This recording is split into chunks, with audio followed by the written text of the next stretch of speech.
everybody doing?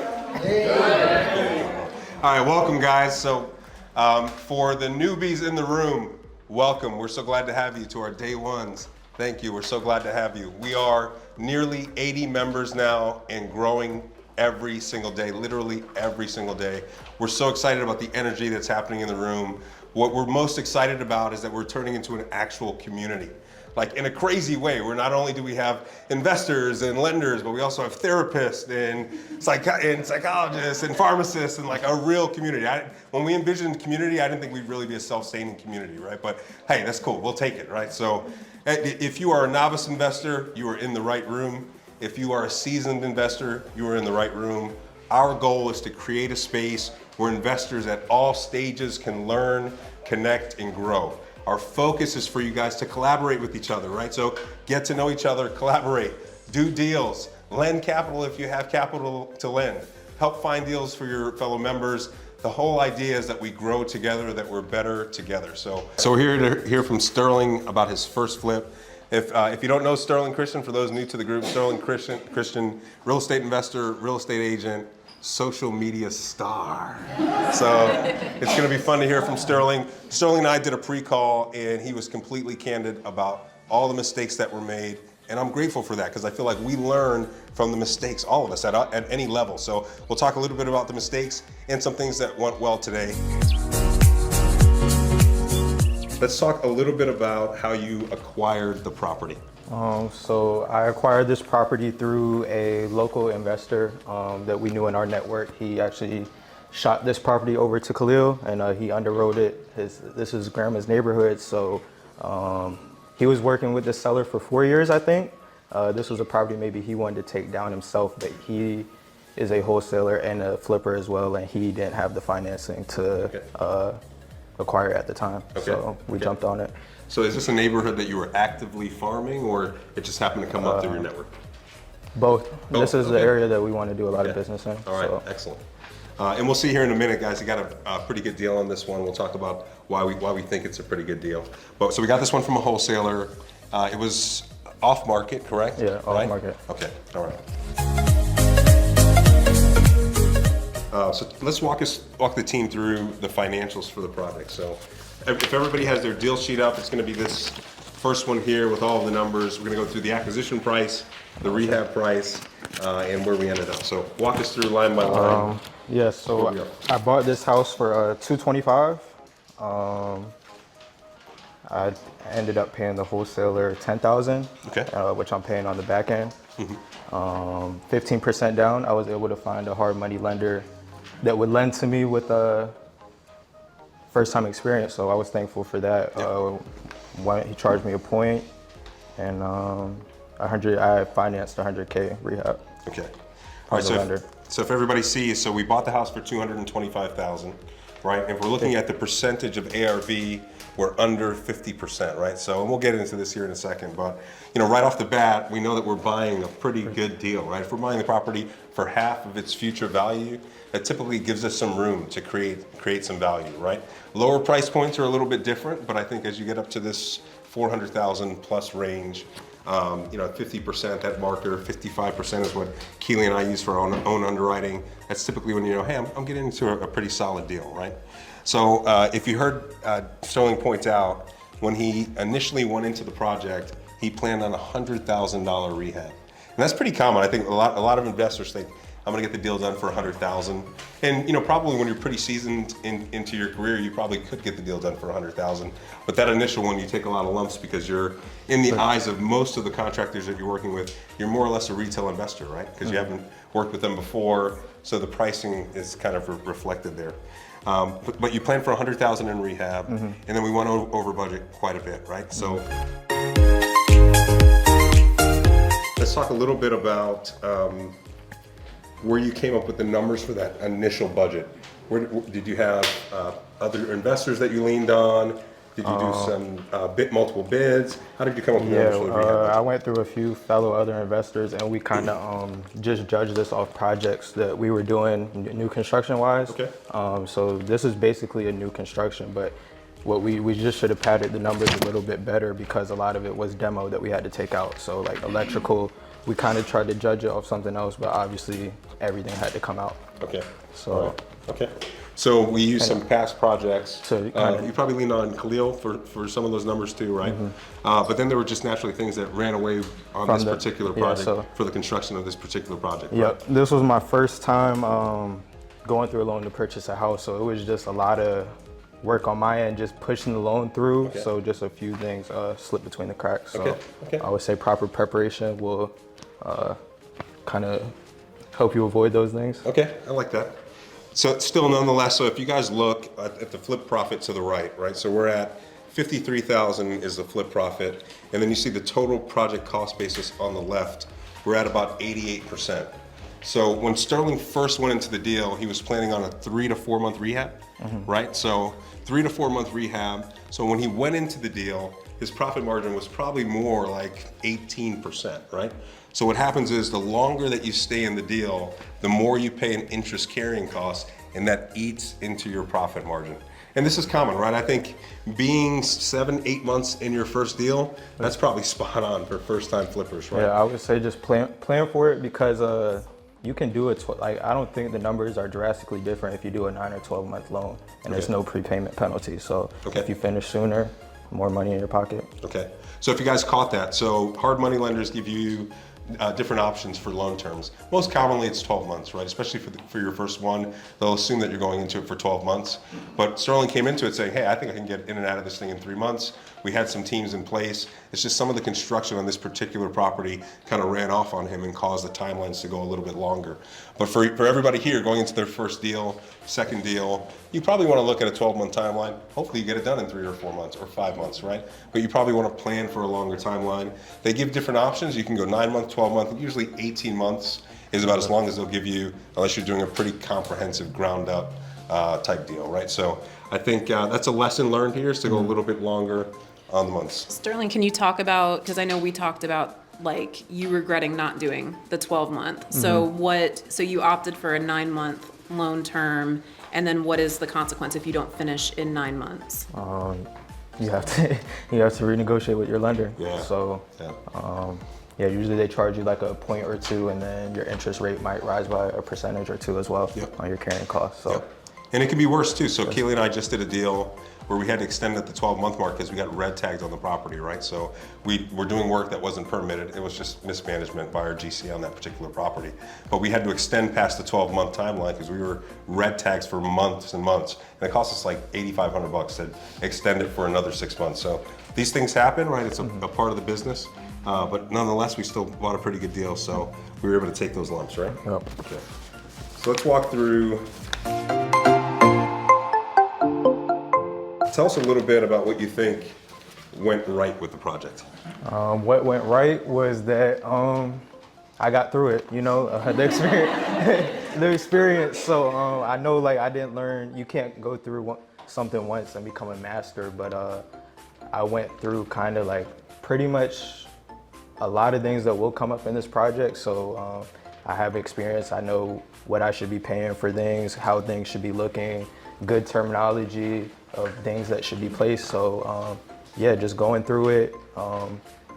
The further you go, the further you know. So just getting through it and excited to get to the next one. That's great.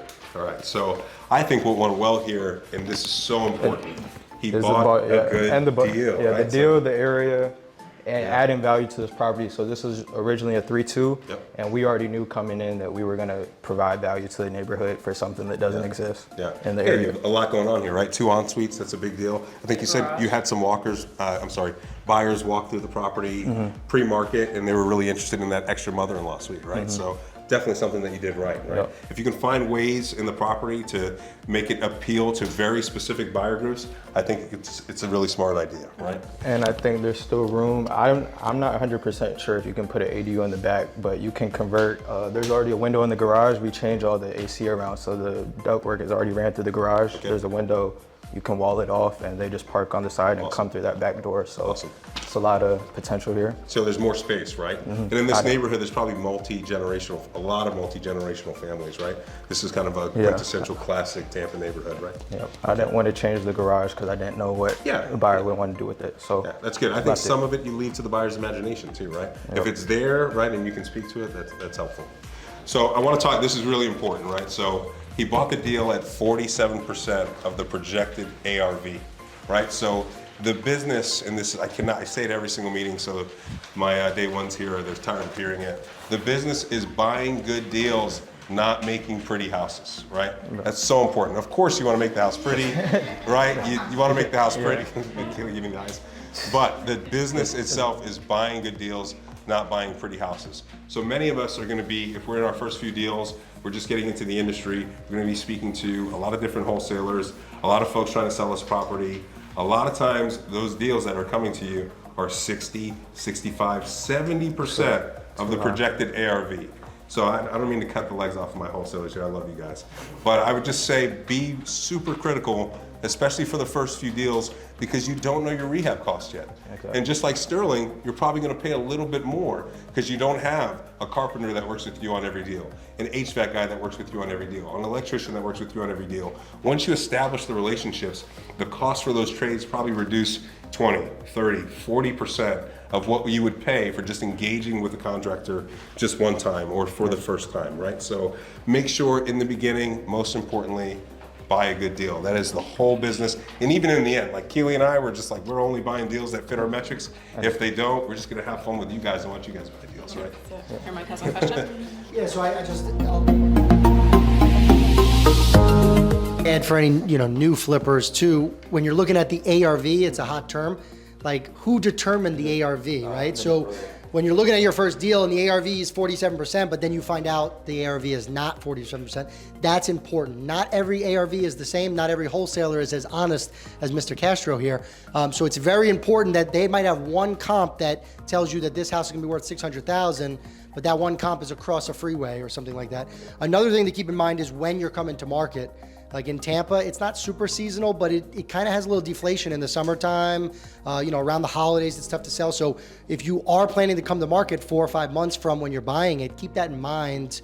A lot of the people, if you've seen whatever came to market November, December, has sat and sat and sat. So add some more time onto that as well. On the topic of ARV, when you were comping it, you converted this to, you added a bedroom and a bath, right? Yep. Did you add square footage with that as well? We were going to, but no added. Okay, so when you were comping it, did you try and comp it to 4 3s, or did you try to, as the existing 3 No, 2s? we were comping as a 4-3 the whole time. Okay, so you knew We going already, into it, that, like, hey, we're gonna- as soon as we walked this house, we knew we were Okay, adding cool. that. It wasn't. Thank you. Real quick, I want to add on to that because I think that's a great strategy and I feel like it's something that could get missed. So when you are analyzing properties and you're looking at properties, look at creative ways to add value, right? And so this goes for developers too. A lot of times people will buy a property and they just are kind of like looking at apples to apples, or they purchase a lot and they're just like, what's the biggest house I can fit on this lot and how much is that going for? You want to always look at these properties as what is their highest and best use, right? So if there are comps in the neighborhood, like if there are no 4-3 comps in the neighborhood, right, it might not be worth it to add a whole nother bathroom because you might not have comps that support any change in the sale price or not enough change to justify adding the bathroom. But if you look at the comps and you say, well, the 3-2s are selling for, 400, but if I add this extra bathroom, the comps here are 475, it totally makes sense to add another bathroom, right? So when you're kind of looking at deals, and I think one of the things that, I want to keep driving home to the group members is in all aspects of this, trying to look at things from different angles, different buyer perspectives, right? Different strategies, and seeing what is the best strategy for this particular property. So, on this one, it's because it is a multi-generational neighborhood, right?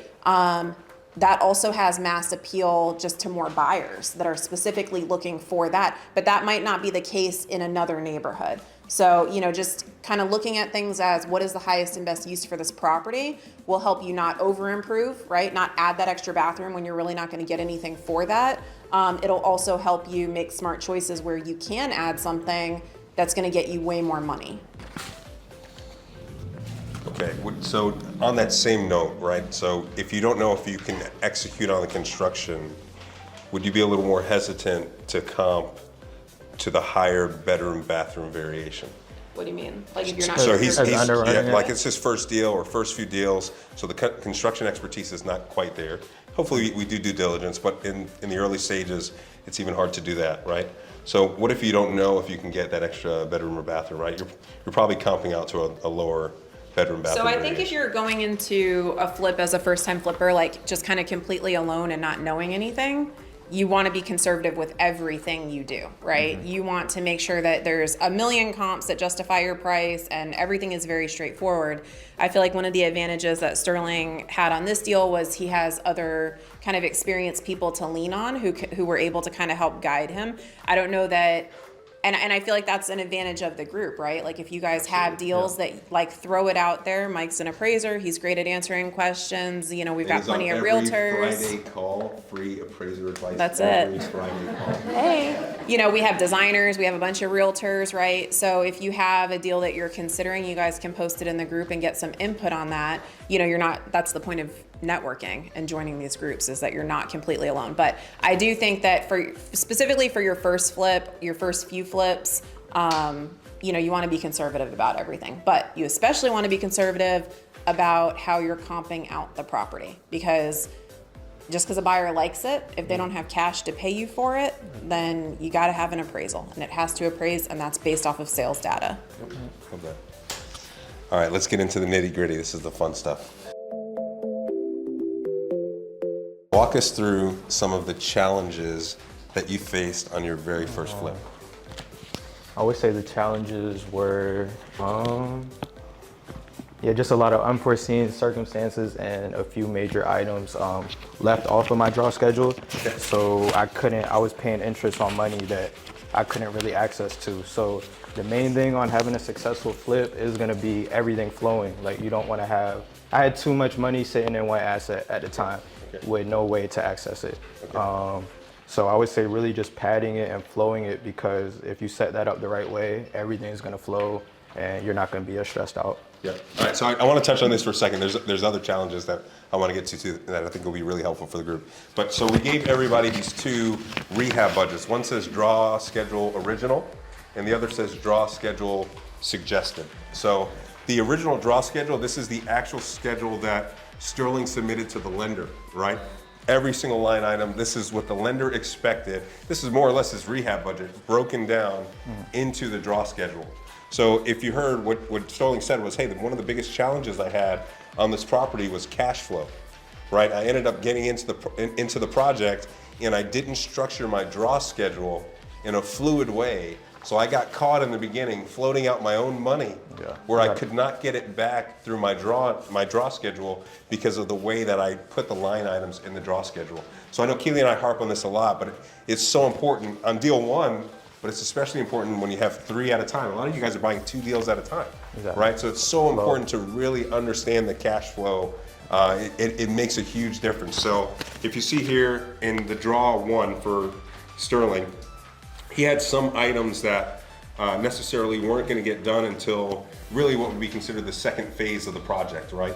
So as we got into this first few months of the project, talk to Let me add, so like this was just what I submitted though. I could have called, you can call it in any order as work is getting completed. Very good, But thank the you. same thing, I didn't budget for a few things, so there was no way for me to get to these draws until basically my drywall was up. Right. So basically you had to replace everything before you close it up. Right, So that's kind of what Can you messed it up. elaborate on what things you didn't include, like just a couple of examples of things Yeah, that weren't? mainly just the roof trusses were very bad. So framing, a lot of labor on that, and lumber, and then plumbing. I had all cast iron plumbing. So we repiped this whole house. We had to do excavation, take up some tree roots, replace Okay. whole new water pipes. So Okay. everything is basically. Yep. So I think that's important. I think another challenge is that we just left out plumbing altogether, I think, right? So this is like an easy oversight. It sounds like, man, I would never do that, but trust me, it's quite possible that you'll do that, right? You gotta fall in love with the details when you're running a business. So Right. I just had like a lot of things going on. So now I Sure. just know to buckle down and Sure. review everything. So what was your cost of the plumbing? Plumbing, like 8 or 9 grand. Okay, all so in. if you guys are tracking, so that means he's having to pay that money kind of out of pocket, and then there is no reimbursement from it. That money's just sunk into the project until you've finished everything and you've sold the house, right? So that's where you can very easily create like cash flow issues for yourself if you're having to come out of pocket with things that aren't wrapped into your loan, because the lender doesn't care that you forgot to include the plumbing, you didn't submit for that, right? So I think that's important. And just to kind of, I think it's important to kind of back up if you haven't done a hard money loan before. You know, I love what you just said, like fall in love with the details. Yeah, that's what. Because you You really have to. want to make sure that you're buttoned up before you make that commitment. You really want to understand things like 9 months versus 12 months. Don't just kind of like jump into a hard money loan without making sure that you're very well protected. That you Otherwise, on the back end, you're going to end up with a lot of unexpected costs and expenses that are obviously eating into your margin. And if you bought slim, you could very easily end up in a position where you're upside down, right? So again, always kind of protecting your money starts with like the boring spreadsheets. Yeah. Oh, and I would say, honestly, find a deal. There's a lot of deals on market too. So just out of money just to acquire this property, I was in a lot because usually from wholesales, you are paying both sides of the closing costs too. So Sure. be aware for that. Yep. So just to acquire a flip is kind of high out of pocket, and you need to flow enough money to get to the draw. So Yeah, I would just add, when you are talking to hard money lenders, a lot of us are new flippers, so you're gonna start talking to them. I've never borrowed hard money before, we usually just fund it. So it's important to know, you know, you could set your line items up to be very vague, right? And when you're interviewing your hard money lender, because there's a lot of them, you want to interview them. You want to ask them, hey, if I have something come up, a change order, can I change my budget? Or can I have a $20,000 contingency in that budget? And last on-site we talked about non-Dutch versus Dutch, right? So, you know, next time Sterling does a deal, he's going to want non-Dutch financing on his construction because there was money locked away that he was paying interest on. So definitely make it as vague as possible, right? So you could just call framing and use it for any framing in the house. So that way they're not saying, well, you didn't do the framing on the trusses, or, you know, you want to kind of make it liquid, and you want to make sure you're working with the right lender that's going to allow you to kind of move and bob as the the project goes. and just fluff it up front, because like they don't care. They don't really care how much. Like I could have put 20 grand for my roof, and that would have caught everything back up. They don't really care how much it is, as long as, I mean, unless it's absurd. Yeah, but sure. like you can kind of pad everything up. Like This is what the the next major Zoom is things, gonna 5 be grand or about. so. After we do the contract Zoom, the next one will be just on this one topic because it will help so many people. And we put it here, we put an example. So Sterling and I went over,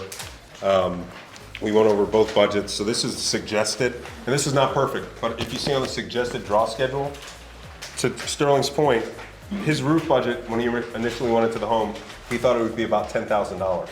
But what we put here on the suggested draw schedule was $15,000 for the roof. Now, how that would work out is the roof, I'm sorry, $12,500 for the roof. How that would work out is as soon as he gets into the home, he's probably replacing the roof to protect the home, right? So now he has $10,000 that he originally planned to spend on the roof, and then another $2,500 in cash flow that he To can pay- use for other and, items, yeah, right? like other items, or pay your interest. Or, on yeah, it. exactly, So- exactly. Or you can pay your interest, right? So if you see his initial budget was, I don't know, 98,000, something like that. And then on the suggested draw schedule, we just fluffed everything up by 20%, right? So certain line items, like if he had 5,000 for landscaping, on the suggested, we put in 7,000, right? They're just little areas. And also to his comment, the lender is not really inspecting. If something's extraordinary, if that cost is, okay, it's not 30,000 for a 1,500 square foot house roof, of course they're gonna say something.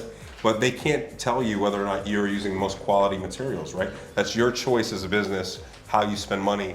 They're just looking at the overall macro picture. Hey, does this fit into our risk profile, right? Is this 90% loan to cost and 70% of the forecasted after repair value? That's the most we're gonna lend on the loan. So he actually had some room to build in a bigger budget and where he went over budget by 45 grand, he could have had, you know, $20,000 to help account for some of that money, right? So those like kind of upfront expenses that you have here, like roof, demo, trash out, electrical rough, plumbing rough, HVAC, right? The lender is not going to be super privy to the extent of work that you're doing, right? They're also not super privy to the contractors that you're using, right? And so maybe you have a good demo crew that only charges $3,000 for a demo, but they don't know whether you're using a friend that's doing it for cheap or the regular company that charges $6,000. So kind of to recap what's being said here in kind of a more straightforward way for people who haven't done a hard money loan yet, if you put $10,000 for your roof budget, right? Because you've had a roofer go out, that's your best quote. So you're structuring things, you're like, I know this roof's gonna cost around 10K, and there's some wood rot, and they need to replace some things that were unforeseen, and the roof now costs you $11,200. You're forking over $1,200 of your own money, right? That you're not gonna get back. Whereas if you put $12,500 for your $10,000 roof, you have enough money to cover kind of unforeseen circumstances, but these initial items, when you pad out these initial ones where the lender can't really track that well what was done, you can set yourself up to where you have, you know, $5,000 to $10,000 kind of liquid playing money for those unexpected expenses and those overages, so that you're not having to spend your own capital, right, and become cash poor. So some of the other areas that I had in my notes, and I want you to speak to them. So areas that we went over budget, I think this is helpful for all of us, because especially for those first few deals, we're really, you know, flying by the seat of our pants when it comes to the budget, right? So plumbing, we went over by 9,000, but I remember you saying, hey, I probably could have fixed that if I would have hired the right contractor from right up front. So speak to that a little bit. Yeah, so like the plumber, it was just like, I think we got quoted 5,000 like for the whole rough in, trim, whatever, and then we would like buy the tub sets or whatever. But it was just somebody that like I had to chase down to like get onto my job site, and I want people here that like they want to be here too for the equal everybody. So it's just like even though we agreed to 5,000 and I had paid him some money, it made more sense to just get him out of the way and bring in somebody else, because time is of the essence. So Exactly right. oh, and another thing I would say is all properties just install a camera from day one, because that's something I didn't do, and it just would have saved a lot of. Did you have any theft, or is it just you feel like it would have kept them honest to the labor? Yeah, somebody did come. A little bit of both. Yeah, like well, I was managing it. Yeah, so someone did like at the very part when we were just demoing everything. So nothing too crazy, and then just like you don't have to drive to the project, or if you're gonna be managing it, you can already, like, if you wake up, if you know they're there, you already can see like, oh, they're here working. You know, I like that. Yeah. Save you time. Sure. So even having just a camera in the room, yeah, or I would just say outside. Yeah, like it don't even. Yeah, right. It was just oh no, I had no Wi-Fi, no power here or anything, so it was like just tough to set up from the get-go, but it would have saved me. I like that advice. Any other seasoned investors in the room using cameras in their properties? Can you tell us a little bit about that? Yeah, there's a couple brands that you can actually get data, and you pay monthly data, so you don't have to set up Wi-Fi, and they're solar powered. Yep. Also, I had a question for you in terms of the inspections. Like, you pulled permits on everything, right? Yeah. Who managed making sure that you guys passed inspections? Me and my contractor. Yeah, I would be here sometimes. Sometimes they would come in, not here, but.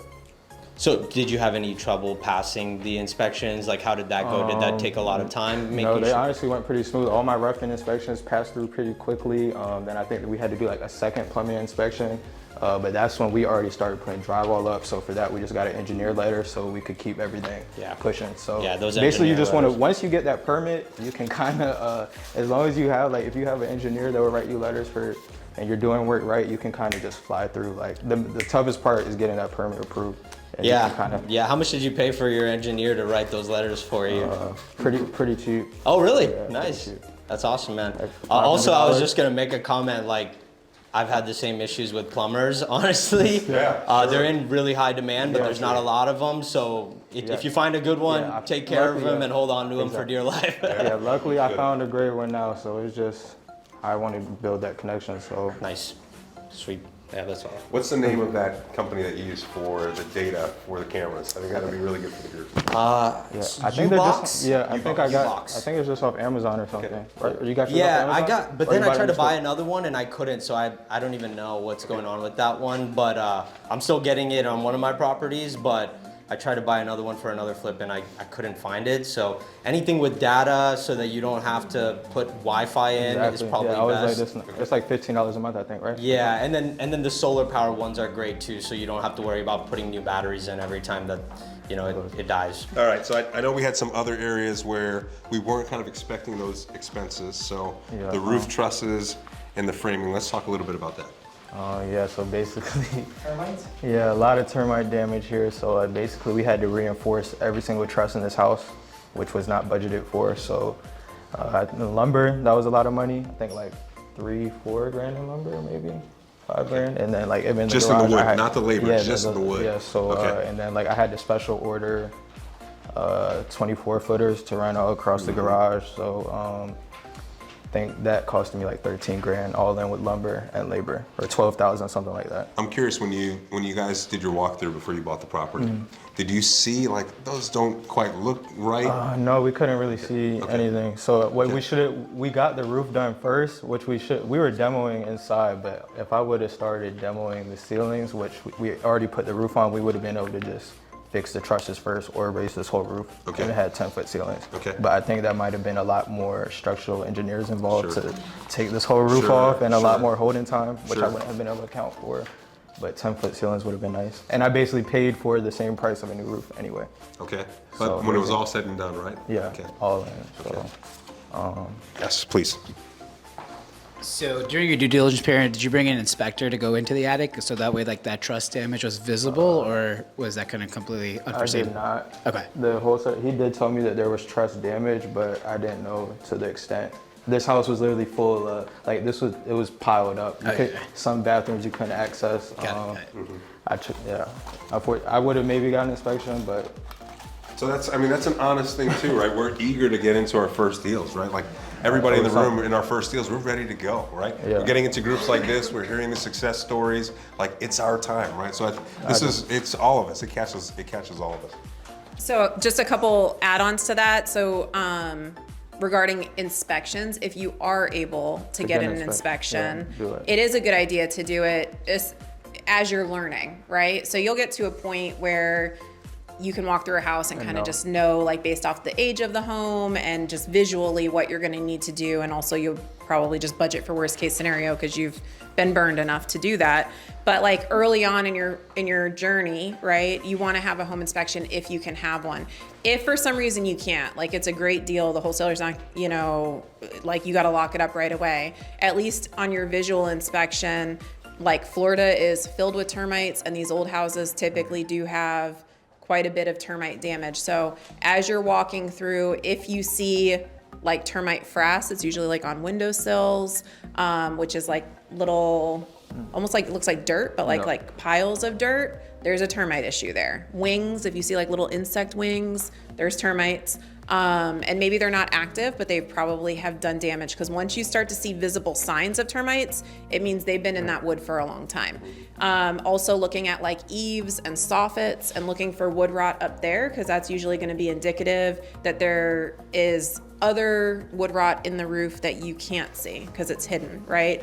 The other thing I would recommend, which is on the flip side of this, is once you've wrapped up your project, especially if you didn't permit it, but just in general, it's a good idea.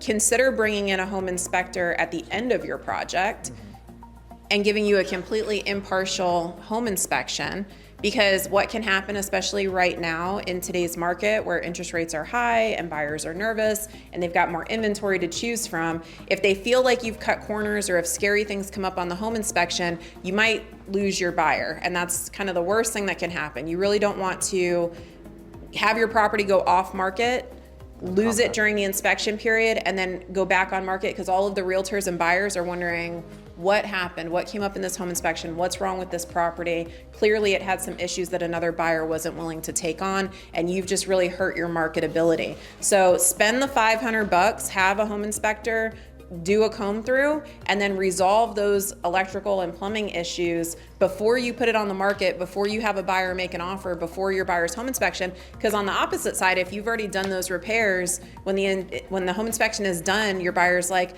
oh, they did a great job. There were no issues. This house is perfect. They didn't cut any corners. And now they feel even more confident. They're more emotionally tied to the property, which helps you if you end up having appraisal hiccups or other challenges. You really want that buyer to feel super confident in the work that was done and feel like you put out a good product. So once you're done, it's definitely a good investment to bring a home inspector in and give you an impartial.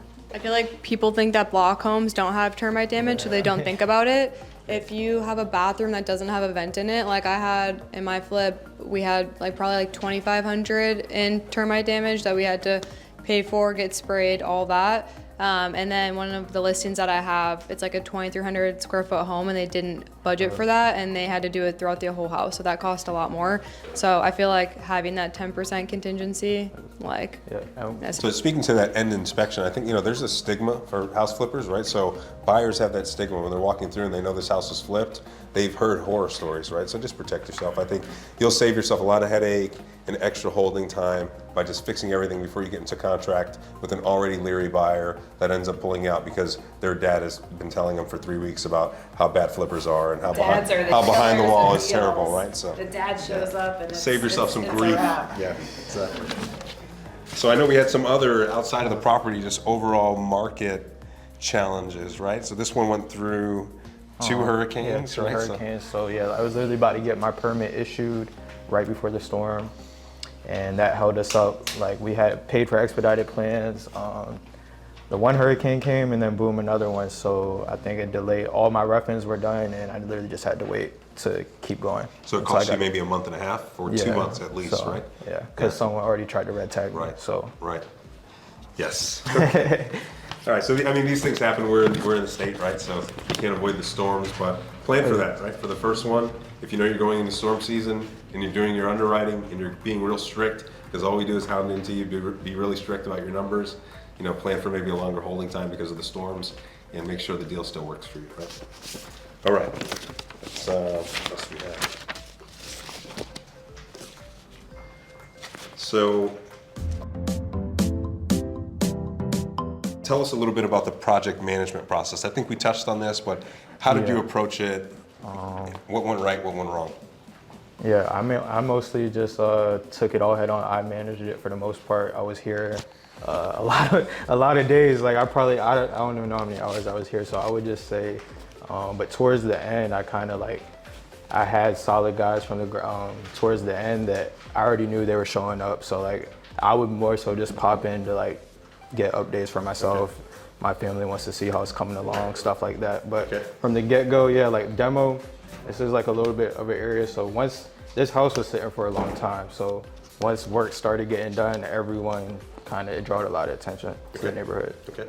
So it sat here, meaning it was vacant market, for a right? long Vacant time. for a long That's time. right. Okay. Okay. How long before you started work with your team? Did you start right away? Demo was like week one? Yeah, Did it take a little while? the next day. Okay, very good. All right, so you self-managed the whole thing, right? Mm-hmm. Did you interview any GCs? I know you mentioned you worked with a general contractor. Did you interview any GCs or end up bringing in a GC after you started the work to help you get through it? So yeah, I already had like my own GC partner, business partners, but once I came in, or once I didn't have access to getting money and I was kind of drowning financially, I brought in a partner that ended up being a GC as well. And that's when things I was able to save a lot of money. Like, all this wood was rotted around the house, so my budget probably would have been way, way higher, but I was able to keep costs way low because he's just paying his guys daily labor. Right. So that's what saved me big time. If I would have had to sub all these small things that came out and keep calling different companies, the prices would have added up very, very fast. Yeah. So if you guys heard that, so he brought in a GC partner kind of post-closing. As he got through the project, the cash flow started to get a little wonky, right? Because we didn't do the draw schedule right. He was like, hey, I probably really need to bring a partner in to make sure I can finish it out. So he brought in a GC partner, which is really smart. And why is that? Because the GC partner's cost of labor is much lower than if you just brought in another investor as a partner. So the money that he shared with the GC partner that helped him flow through the deal, he actually probably saved a good bit of that because he saved it on labor, right? Yeah. So the GC is gonna have a $700 labor cost for 3 guys for the day. they can do the framing in 3 days, right? Whereas if he were to go hire, let's say, a framing crew, he's just gonna pay a job plus a margin. He's gonna pay the labor anyway, because they gotta pay the laborman, and then he's gonna pay a margin to the project manager or to whoever it is that he hires for that specific bid. So bringing in a GC partner on this one, yeah, he gave up a little bit of his margin, but he saved the deal. He got through it all the way.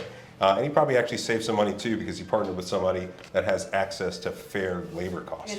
And they understand what's going on. Like, you could bring in a silent partner and probably pay them less, but when they still want their money back to what you agreed on, like, they're gonna be more flexible to what's going on because they're in it with you. Sure. So from, like, for the same goal, like, we're gonna get this done. Sure, sure.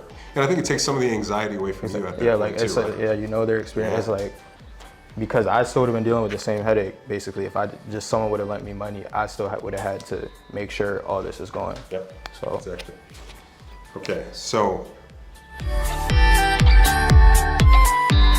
if you were a new investor going into your first flip like this one, what advice would you give that investor? I would say just start, do it, and just prepare. Proper preparation prevents poor performance. So yeah, just make sure you dial in all your details and you go in and have faith and get it done. I would say, yeah, the main thing that went well for me is that I was willing to tackle it. So Okay, I love that. yeah, just get started, and you guys have great people around here. Like, you're gonna get through it. It might be rough, but we have great people around here.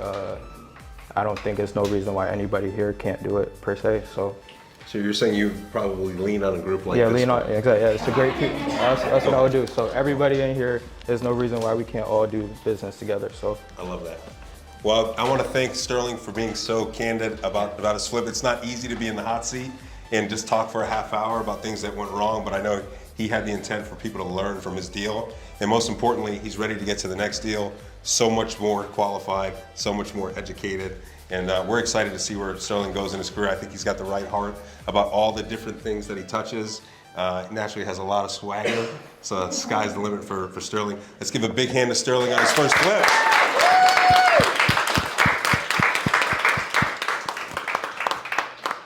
All right. Does anybody have any other questions Yeah, for Sterling? Yeah, let's do Q&A. I'm sorry, I did that too early. So, kind of going back to the camera thing, did you have materials delivered here? Were you always here when materials were delivered? yeah, I always had materials delivered. This was a hoarder house, so we had a lot of stuff that we were just kind of saving. Like, we were demoing for like 5 days straight.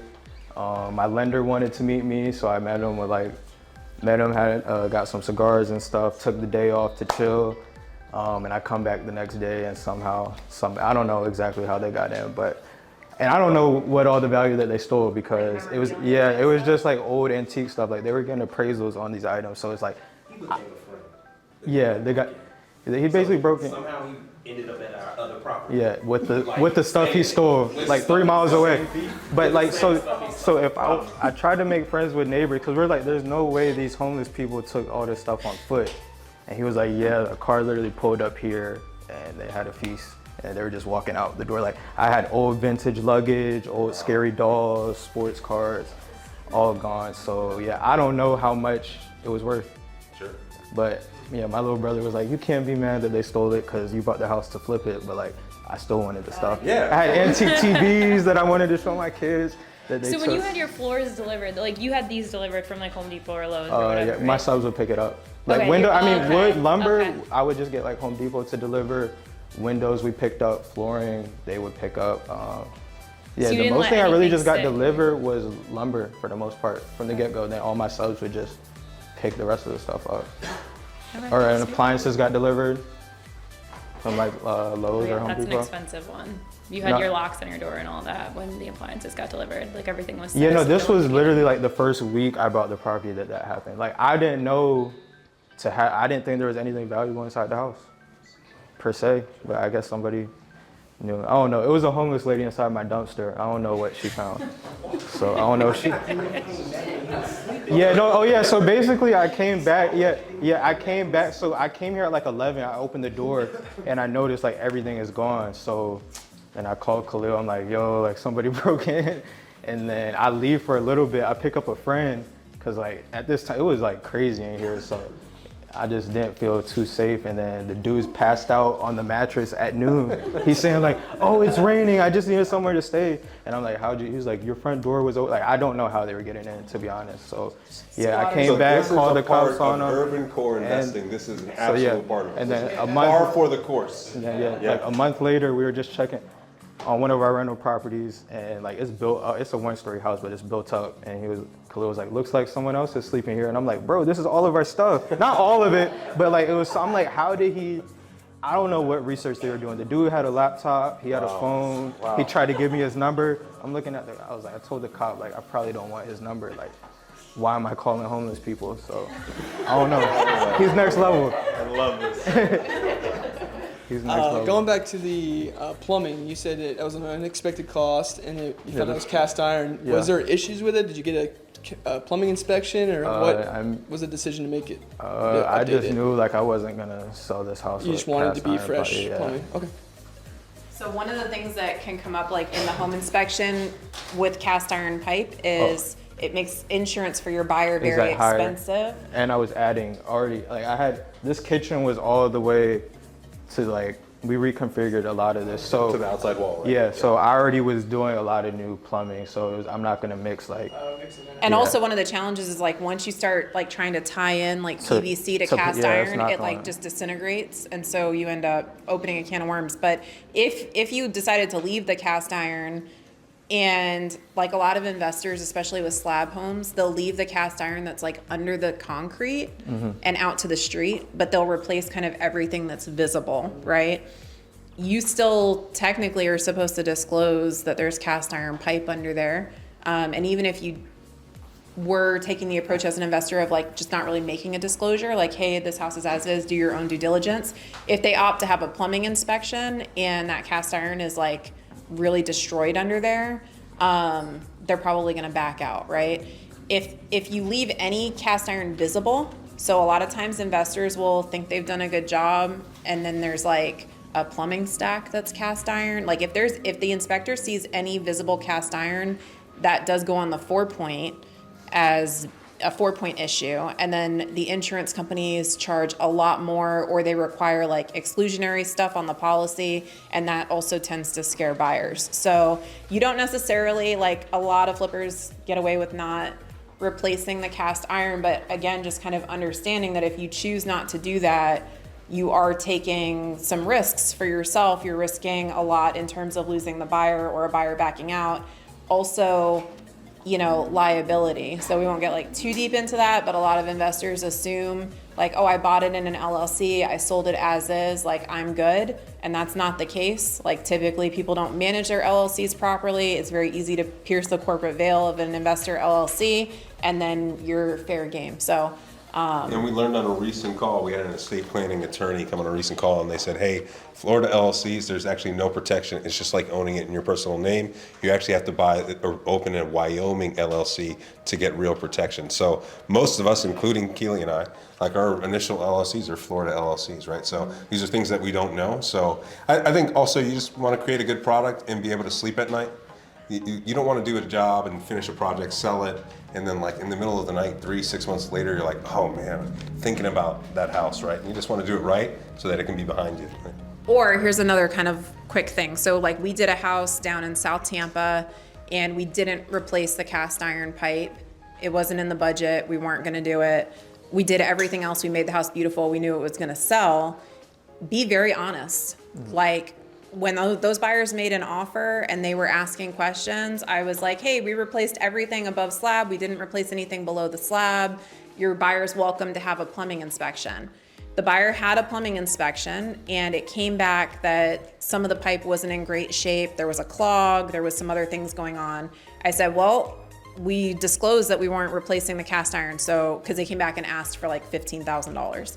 I said, nope, we disclosed that we weren't replacing the cast iron. We'll have it cleaned. We'll jet out the system. We'll get the clog removed because we want you to have functional plumbing. Like 2 months after that closing, they had a huge plumbing issue. And I feel bad about this. I do. But I don't feel bad because I was fully transparent.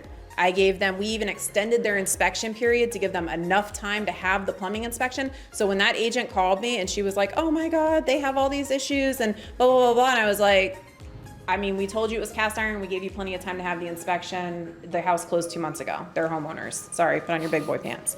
So, you know, if you're honest, you don't have to have like that anxiety or worry that somebody's going to come back and sue you. So, you know, don't be the flipper that tries to lie about things and sweep things under the rug, because eventually that is going to bite you in your ass. If you're honest about it, then you're able to just do what we did and say, hey, we gave full disclosure. We gave you a 20-day inspection period to get this done. You guys purchased the house as is. It's your house, right? So, I mean, we were honest with the buyer, but we didn't have to be honest with the group about that. Vintage of homes, right? Electrical is definitely something. If you're buying an old home, like kind of pre-1970s, you want to plan for probably doing a rewire on that house. In Tampa, there's definitely plenty of stories of flippers that have done houses, lied about what they did, and left cloth wiring active up inside, and houses have burned down completely. So, you know, again, that's a whole liability issue, right? Especially if somebody was to die in that property. Hopefully you guys are all good people and would like be tormented for life over that. And not leave anybody with crazy, weird plumbing issues, you know? Yeah, so plan for like electrical definitely for older vintage homes, because that's just unsafe, right? Like people can kind of live with bad plumbing and overcome that, but you don't want to leave something with a fire hazard. So electrical can be, you know, kind of a big item. And the other thing is, even if it's newer vintage, there's lots of outdated electrical panels. So one of the things that you also want to look at is what is the state of the electrical panel and what is the brand of the electrical panel. We have those mentioned on the insurance Zoom. Plan to replace it. Yeah. Because a lot of times people end up having to replace, maybe not do much to the electrical work, but if the panel is one that was like recalled, you're gonna have to replace that, and that's like a $1,500 expense. So that's another one that investors often kind of get like hit over the head, where they like with an unexpected cost. Any other questions? Just what year is newer built? I mean, vintage.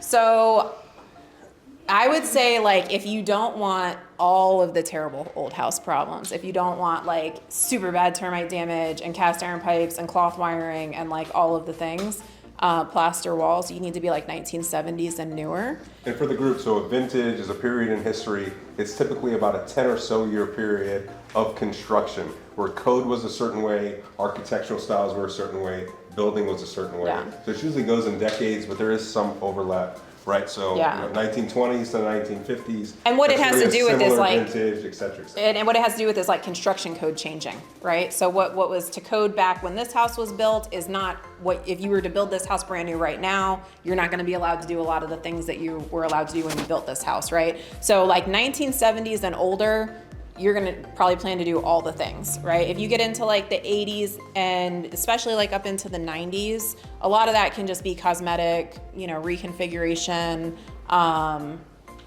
2000s, like you're golden, just go in there and put some lipstick on that baby. That's right. Any other questions? All right, let's go. Would you recommend pulling a permit every time, or do you think there's scenarios where maybe it's worth not pulling a permit? I would say if you're replacing any major mechanicals, yeah, and just knowing your neighbors, and the city center is literally on the same street. So I'm changing out windows, all new mechanical, like it's way too much of it to not. But if you're just like lipsticking it, probably don't have to. So put it, you're an experienced flipper. Yeah. What is your policy or what's your philosophy? Yeah, I mean, I tried to go the route of not pulling permits a couple times. The problem with the type of flips we're doing is we're just trying to make it, you know, really nice. Yeah. I think it's always worth it if you're doing a big renovation. But yeah, it just kind of depends. If you're doing something really easy, just like floors and replacing tile, maybe you can get away with not pulling a permit. But once you get into plumbing, electrical, windows, roof, all that stuff, you might as well just pull it from the beginning. Because also if you get red tagged in the middle of doing all of that, you may have to undo some of the work that you did, like plumbing, for example.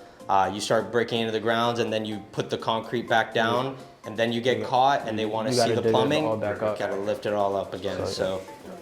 So how did you structure the partnership with GC?